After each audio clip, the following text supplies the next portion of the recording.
Here we go. Here we go. Welcome back to the channel. Welcome back to the channel.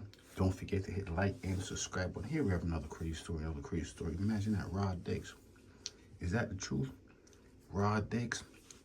Uncle Murder said Rod Diggs. He's working on his appeal. Imagine that.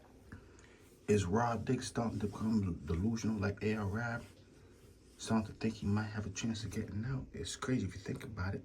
You know, if you have some pending murders, calling a group the murder team might not be the best choice. Yeah. Because he ultimately was convicted of murder. He's still working, trying to get out. No, man. I get it. No, I know, but yeah, those are things that he was convicted of and certain things. Right. Think about Calling a group. Think about that. Think about that. Think about that. Think about that. Think about that. Think about that. They said that Rod Diggs, Uncle Murder, say he's still trying to work on getting out. That's crazy if you think about it. What's the chance of Rod Diggs getting back out? Don't forget Rod Diggs. He received about 100 and 1,000 years on top of the 100 years. Imagine that. Imagine trying to overturn 100 years on top of 1,000 years. But either way, I said the longer you locked up, it's a terrible thing. It really is. It's the more delusional you get. It really is. So Rod Diggs, he's probably in that delusional stage. He's still not accepting reality. That reality of life. Not regular life. That jail life. It's a terrible thing to think about it though. Murder team might not be the best choice. Okay. Yeah. Because he ultimately was convicted of murder. He's still working on trying to get out. No, man. I get it. No, I know, but yeah, those are things that he was convicted of and Okay. certain things Right. that they alleged saying that he didn't know all that shit. I'm not saying he did or didn't do it. Of course. Right? At the end of the day, I don't know Rod Diggs. I was a fan of his music. Of course. Rod Diggs, if you listen to his music was violent. He was preaching about what he's locked up for. Violence, unaliving people.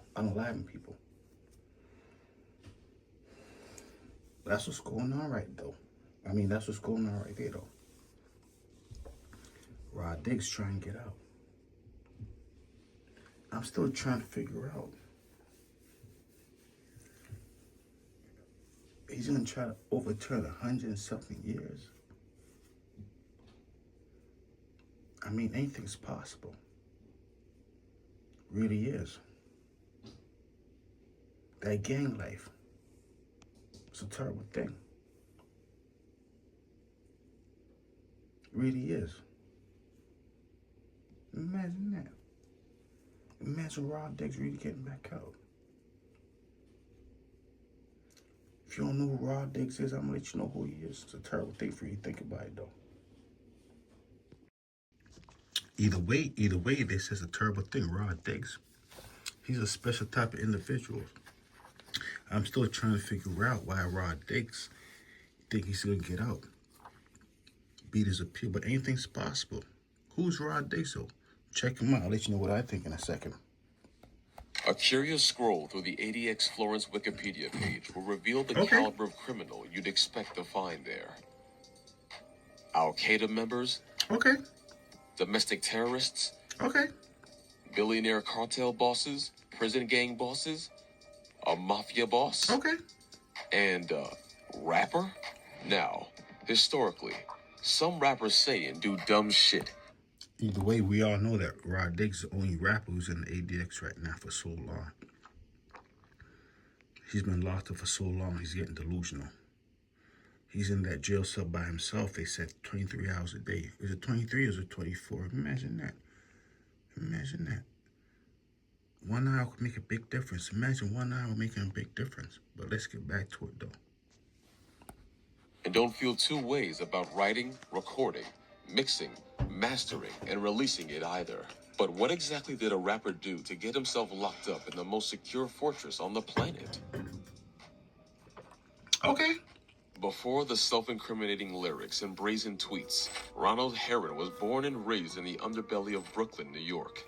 Even as a child, Believe it or not, he wasn't the first one, but he was one of the ones. He's one of the ones who used to rap about the crimes he used to commit in real life, in real time. He's one of the main self-incriminators. Imagine being a self-incriminator. But yup, that's who Rod Diggs is. A notorious self-incriminator, blood gang member. Imagine that. Matter of fact, they said he was a blood gang leader. Matter of fact, they said he was a big homies of all the big homies. At least that's what he said. That's what he said. Imagine that. Heron found himself pursuing a life of crime. In '94, a 12-year-old Heron witnessed his 13-year-old friend being fatally shot by a police officer while running around with a toy rifle. A story with the makings of a villain origin story. He was featured in the New York Times for this. His first arrest was in 1995, when he was just 13 after getting bagged for robbery. And since then, up until his final arrest in 2010 at the age of 28, Heron never stayed out of prison for more than 2 years. They said Rod Diggs, he was one of those individuals. It's a terrible thing, it really is. Real unfortunate thing. But he's one of those individuals who was going in and out of jail, in and out of lockup since he was a juvenile. So it's fair to say he just never learned. He's not the only one. Imagine that. I'll make another video about individuals who started going in and out of jail as juvenile and they never learned. Imagine that. Some individuals, hard for them to learn, it really is. While in prison, Heron ascended to one of the highest ranks among the Bloods in New York. His criminal operation would come to extend throughout the Boerum